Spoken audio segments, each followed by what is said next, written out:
Hey everyone, James here from TDB, bringing you another Inbetweenisode. Today I am drinking out of the big blue pot. So for those of you that follow a lot of episodes, know what that means. That means I will be drinking some ripe pu'er and reviewing it. So this is a W2T ripe, just like the planetary shark feed. I bought this at the same time, so in mid to late 2020. It is called Prosbloom, and it was $15 for 200 grams, so a very affordable tea, and definitely on kind of like the inexpensive end of W2T's line. And unfortunately, I did check right before recording this episode, and it is sold out. I don't know how long it's been sold out for, but it is sold out. I'm actually only about halfway through this cake, but I've been having it pretty much every day for the past week, so I am relatively familiar with it. And so it was just convenient to bring it on at this time. As usual, this is something like Steve 5 or so. Was drinking this earlier this morning with my wife. I also hit boil on this just before hitting record, so that is some water, so we'll make another steep as well here. So cheers.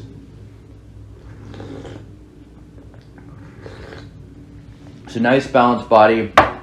It's definitely predominantly woody. It has a nice sweetness to it as well. I would say in comparison to the planetary shark feed, this tea is far more of my style. I like the balance of this tea a bit more. I haven't quite gotten the inconsistency that I got from planetary shark feed, where sometimes it was good, sometimes it was not. For instance, the episode where I actually filmed planetary shark feed, it was quite tasty. If it had performed more consistently like that, I probably would have given it closer, a higher rating. So even though that tea is a little more expensive than this one, I think, hits the spot for me a bit more. And so I did read the description on W2T's website before recording this episode, and it says the kind of tea you reach for over and over when deciding what to drink is too complicated and you need a smooth, reliable cup.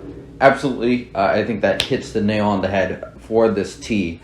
And perhaps that's just sort of suits what I want in a ripe more than some of the other more perhaps higher end teas, because for me, ripe, while I drink it very regularly, is a very functional brew. It's something that I don't necessarily want to be certainly overanalyzing. Having an interesting cup is good, but having something where you have to really pay super close attention to appreciate it is not necessarily what I want 99.9% of the time with ripe. There's a reason why I'm not necessarily seeking out like the highest end ripe. I'm looking for mostly just good functional tea that's reliable, has kind of that base taste of ripe, which, I like because I'm a ripe drinker. Pretty nondescript aroma, very down the middle as far as ripe goes.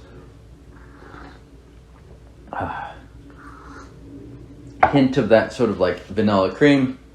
I'm using about 9 grams for 175 milliliters here, and it's doing just fine, and it doesn't seem too close to petering out.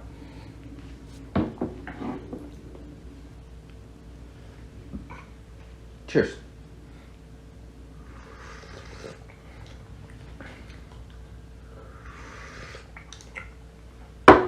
Yeah, and it's not too crazy. Texturally, I don't think there's anything wild going on. It hints at sort of that silk texture, but I think you'd be pushing to say that it comes like that.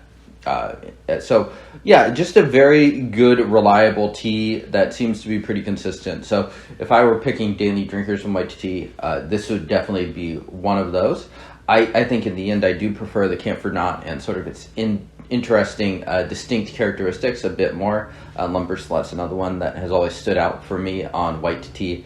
The planetary shark feed was not really my jam. It was okay. It was plenty drinkable, but it was not really the sort of tea that I would look for. Whereas this would be definitely one that I would be okay drinking, very much so, on the regular. And I think in that terms of that, it's cheaper than planetary shark feed, and I think it suits that category just a little bit more. Cheers.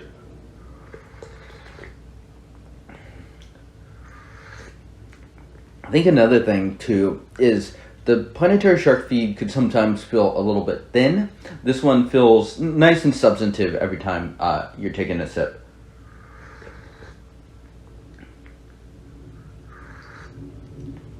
Yeah, so just a very solid, reliable tea. So going to give this a 6.0 rating, which is quite good for the price, I would say. Let me know if you've tried this tea. Let me know what white tea ripes you like. I can't say I've been super in touch with what the community consensus has been these days. So if there's a tea that's gotten super hot or that kind of thing, I wouldn't know it. My guess is this tea must have been, talked about at some point, considering it sold out and the Planetary Shark feed didn't, or perhaps people just agree with me and the teas that I go for. So I'm not really sure. So just nothing crazy, but just a good ripe. So thank you to the folks over at W2T, Paul and Two Dog, they do good work over there. So it's been a while since I brought a tea on. I'll have to do another round of kind of sampling cakes from both them and Yunnan sourcing.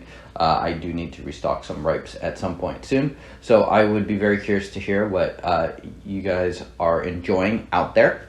And I will see you all next time. Cheers.